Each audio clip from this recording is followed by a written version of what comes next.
Olá, bom dia, boa tarde, boa noite.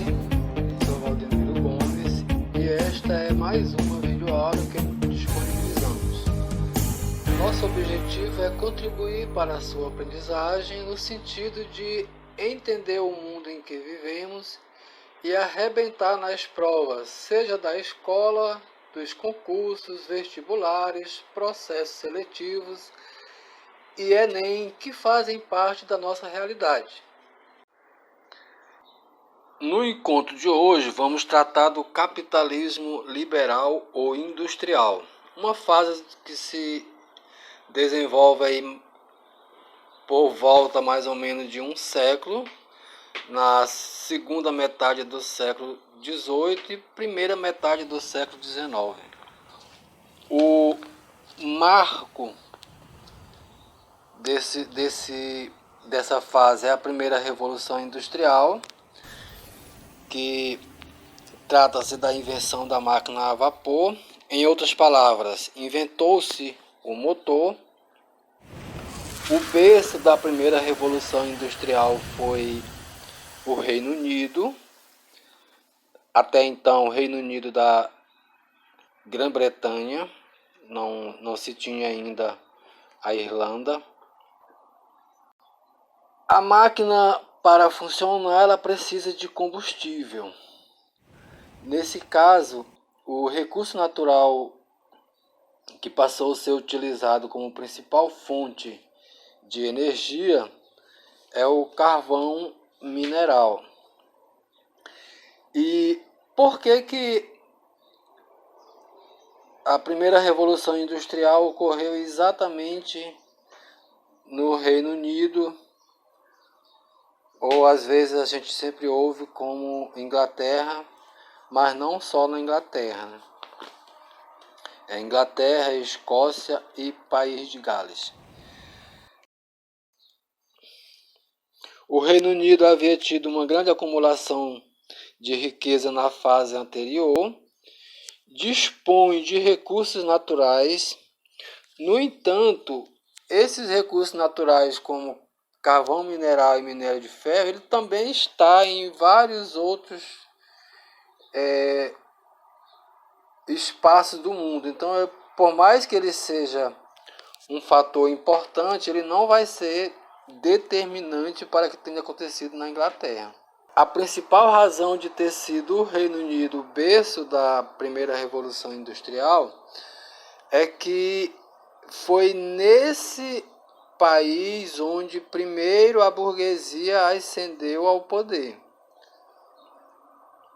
E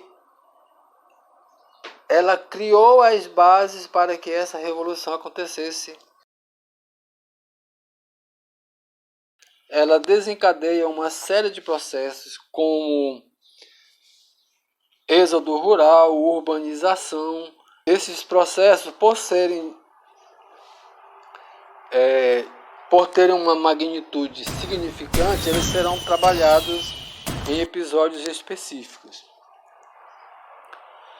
As indústrias que mais se modernizaram nessa fase foram as têxteis e siderúrgicas.